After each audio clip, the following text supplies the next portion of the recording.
everyone, and welcome to the channel. This is Neil, and today I'm riding at Sterling Forest State Park in Tuxedo, New York.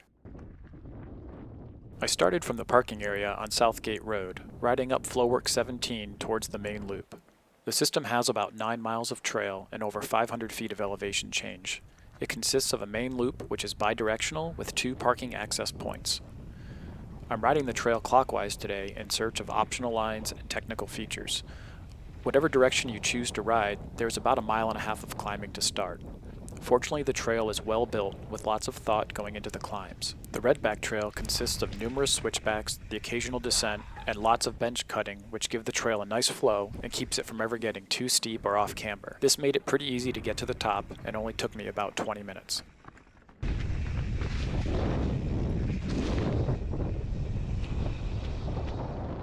Once the climb is complete, it changes to the Hutchinson Trail, which starts off as a double track and then switches to a twisty single track that switchbacks and gradually descends through rock gardens towards the second parking area. This section had several small jumps, boulders to roll, skinnies, and a small rock wall ride.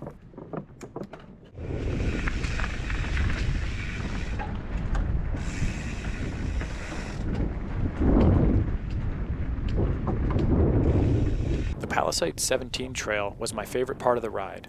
It has a ton of rock spines, rollers, and rock gardens, mostly while descending. It also has some of the largest optional features on the trail and several scenic points.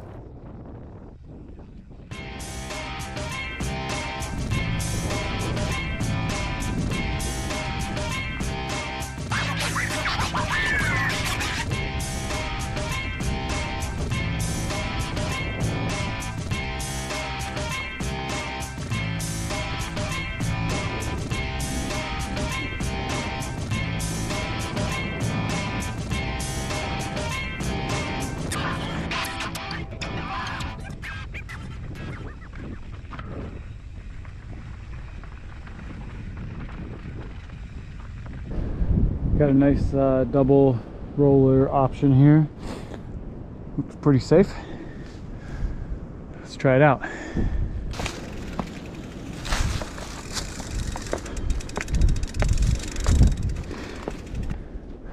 Looks pretty big from up here.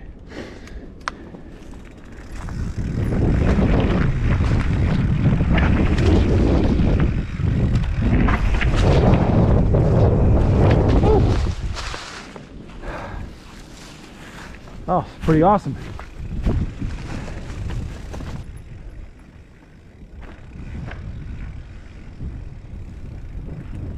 The camera angle doesn't do some of these rock rollers justice, and is always a struggle with action cameras. When riding a lot of the optional features, I realized I was cutting out small sections of the trails. This ended up being worth it though. Hell yeah.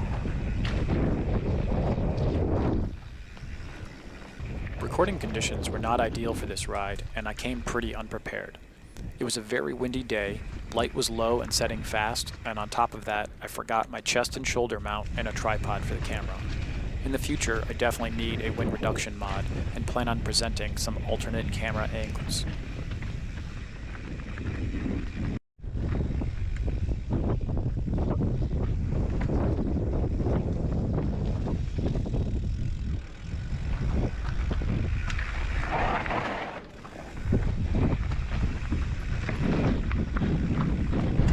The scenic overlook at the top of the Palisades 18 trail is at an elevation of 1,100 feet.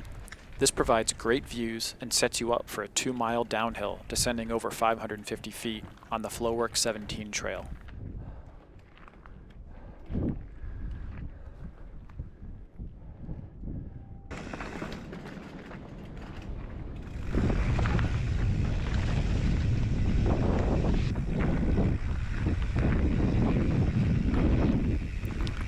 Flowworks had the most optional lines concentrated in one area. I took several guesses on which lines to ride and found a ledge with a small drop and several large rock spines. The main trail snakes through the center of these features, and as long as you continue to descend, it will merge back into one trail.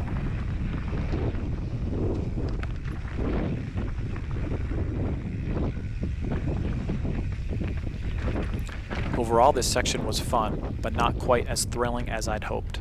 The optional features were definitely a trade-off instead of a fast, purposeful downhill section. Maybe if you have the energy to push hard through this trail, it could really come to life.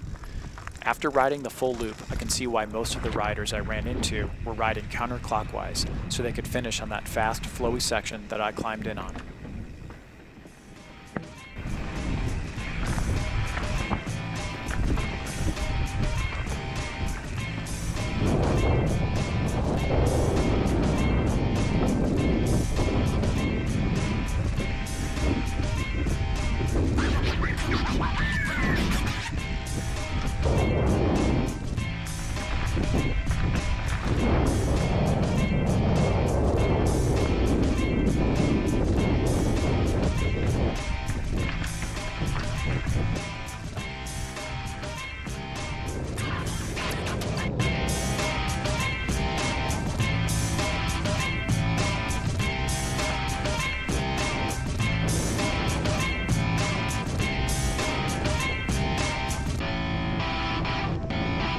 All the trails in this system were rated blue for intermediate. I felt like this was pretty accurate for the skill and fitness level required. My ride distance ended just under 8.5 miles and took me about 90 minutes. Sterling Forest did not disappoint. I had a blast riding and navigating the trails here, and I will definitely be returning to ride the trails in the other direction. Thanks for taking the time to watch, and don't forget to like and hit that subscribe button if you want to see more content like this.